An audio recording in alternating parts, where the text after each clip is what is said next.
What's going on, fellow engineers? This video I'm going to show you how I went about changing the headlight bulbs on a 2013 GMC Sierra.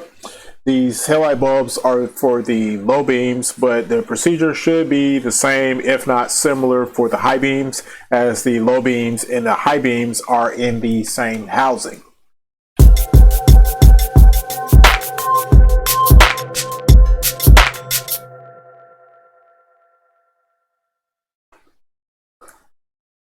Alright, so here I already have the hood set up. I'm going to start on the passenger side, and of course, gotta have your tools.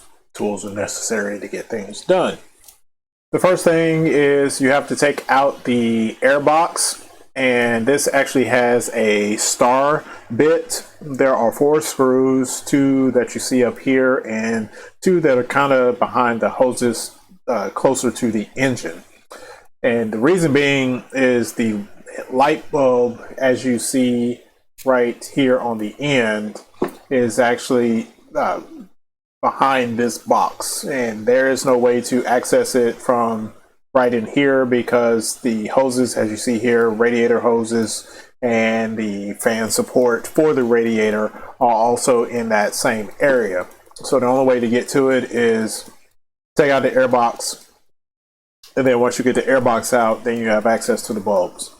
One of these screws, as you see here, is rather difficult to get to. It's behind a number of hoses as well as the air intake itself. You really don't have to take the whole screw out. You just at least need to get it loosened. And now you see I am removing the box. And it's easier to move the box if you disconnect it from the air intake. So that's what I'm doing here.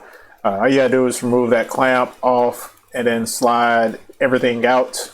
You don't need to connect the mass airflow sensor, which is that component that is still here on top of this intake box. The reason I don't suggest you do that, because if you do that, it may throw an error code when you go start the vehicle up. And then the bottom of the box is just got these push locking tabs that go in. It doesn't actually screw in to the mounting plate that's actually here, this right here. And so these 3 holes, 1, 2, and I think the third one is back here somewhere. Those 3 holes have like this locking pin, and you literally just push down. And if you want to remove it, you just pull up on it. Now I have the new light bulb, and I'm in the process of taking the old light bulb out. As I mentioned, it's just a simple, this particular bulb, I believe, is a H11 bulb. So, or maybe a 9000 series bulb. I'm not fully sure. But it's fairly easy to get out. You basically just twist maybe like a quarter of a turn, and then you pull it back out. Now, the reason I'm having some difficulties is the cable is kind of a little bit short for it to be able to come out, but I pulled it out, looked at it, and it didn't initially look blown, but it wasn't working, so obviously it's blown. I just couldn't really tell that it was blown. And so the procedure to reconnect it is the opposite of disconnecting it. So you snap the wire back in to the base. It should click or something of that nature, and then you stick it back in the opening in the back of the headlight, give it a quarter of a turn, and you are good to go. Next step is to put the air box back in. And so, as I mentioned before, all you have to do is line the tabs on the bottom that you see here, and they line up to the holes that are sitting down on the mounting plate on the bottom. Now, the mounting plate is actually metal. That's like metal that's welded to the body of the vehicle. And then this air box is plastic. And as you see, the foam that is right here, the foam is pressed against the hole that is in the side panel over here. So make sure that lines up as well. Then you put your air filter back in. Then you put the cover back in place, and you'll want to put that hose back on before, or at least try to, before you secure things down, because you may need to maneuver it around to get it on there. And then once you have it in place, you tighten all the screws back in. So go ahead and start tightening down the clamp on the intake hose. And this particular clamp has a flat head. You can use a screwdriver, but I already had the drill out, so it was easier just to change the setting on the drill and, you know, change out the bit. And now I'm changing out the bit so that I can put the screws back in the airbox. Again, this is a star bit. I'm not sure of the particular size of the star that's on the bit, but that's what you use for this. Contrary to what you would think, in most vehicles, the airbox just has some kind of clamps on it. You don't actually need tools to replace the filter, but General Motors, for whatever reason, decided, hey, let's just go and make this a little bit more difficult. And not only make it difficult, because, I mean, it would be easier if it was like a Phillips head or a flathead screw. But they went as far as to, let's make it really difficult by putting a star screw in place. And it's like, really? So that's personal complaint. This particular screw is the most difficult of the screws to get to. Like I say, you have to, it's all the way down in there, and you have to go between the hoses of several hoses. As you see, there's a radiator hose. This is another radiator hose, I believe. And then this is the air hose for the intake to the engine. So it's a very tight space. As you see, the drill barely fit, but I did manage to get it in there. Once you're done, you know, just confirm everything stays in place. You know, you shake it around a little bit. Now, the light fixture on the driver's side is far easier to do.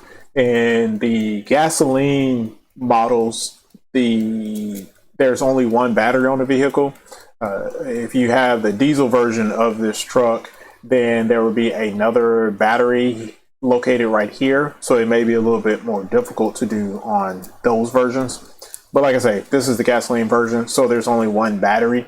And you literally just stick your hand back in there. For me, I'm right-handed, but it was kind of awkward to get into that particular spot to twist it in the correct direction. I think it may have been a counter twist or counterclockwise twist or clockwise twist. But you also have to take into account that this windshield washer filler neck is also in the way. So it's a slightly tighter space that you have to maneuver your hand into to be able to get it in there. And so what I ended up doing was to get a socket wrench.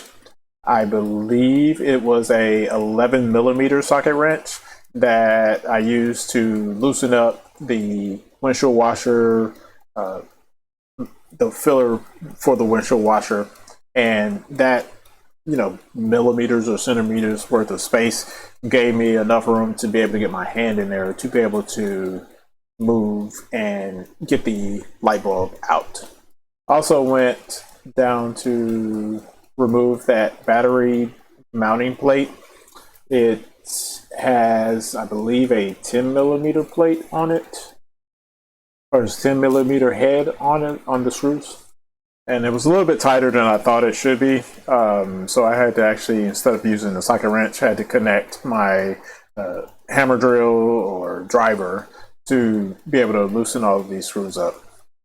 It's always interesting to find out how many screws are used to secure a given part in place. And then what makes it even more difficult is that you have to remember what screws go where when you go back to reinstall them.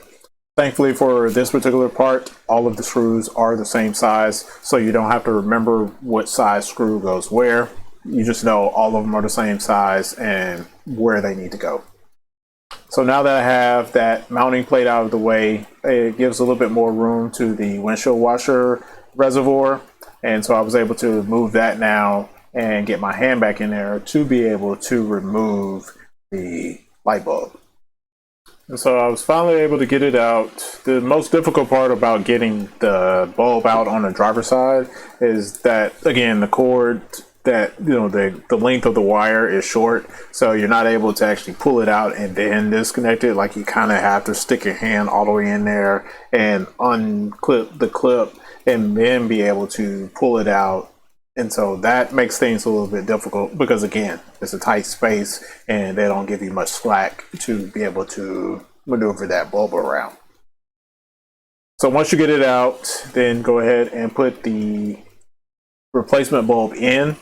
Now, in this particular scenario, I did not need to replace the driver's bulb, the driver's side bulb, that is. I only needed to replace the passenger side bulb because that's the only one that had blown.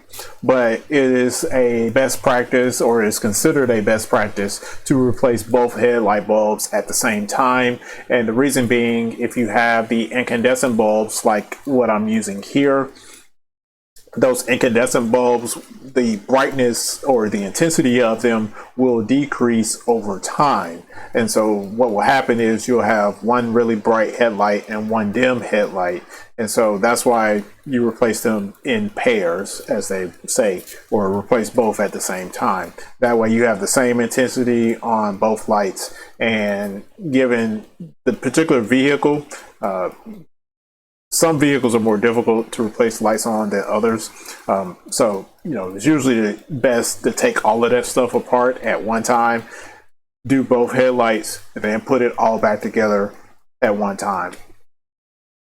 So what I did was I turned on the headlights and confirmed that both bulbs were working before I put everything back together, because the last thing you want to do is put everything back together and then test it out and then realize you have a problem. So now that I've tested everything, now I go and I put the mounting plate back in, also secure the windshield washer reservoir back into where it needs to go. Remember I said you have to remember what screw goes where? Well, at this point, I actually got confused on what screw goes back where. I didn't realize it when I was taking them apart that some of the screws actually fit certain spots and other screws don't. Because they all had the same size bolt head, but when I went to go screw it in, it didn't actually grip the threads. So I knew at that point something was wrong. And so it took me a moment to figure it out. But once I did figure it out, then everything was good. So I guess lesson learned from this is when you take items like screws in this particular scenario off, put those screws down on a piece of paper, cardboard, or this panel, wherever you placing them, in the same positioning as they come off. So if you have 3 screws on the left hand side and 2 on the right, then you put those 3 on the left. This is my left, by the way, but you put those 3 on the left on your board, and then you put the other 2 on the right. And so that way when you go to put it back together, you know these 2 screws, because they're on this side, they go on this side when I screw them back in, and these 3 go back on this side when I screw it back in. And so here's the final outcome. As you see, got both headlights working. As you see, I also have my camera equipment in the photo. No big deal about that. But both headlights are working and everything is good to go.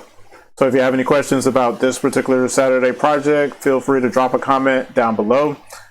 If this is your first time checking out the channel, please be sure to consider subscribing by clicking the subscribe button down below. Each week I create a new video discussing home improvement or technology on Tuesdays and Saturdays. So come back and come back often. And until next time, peace out.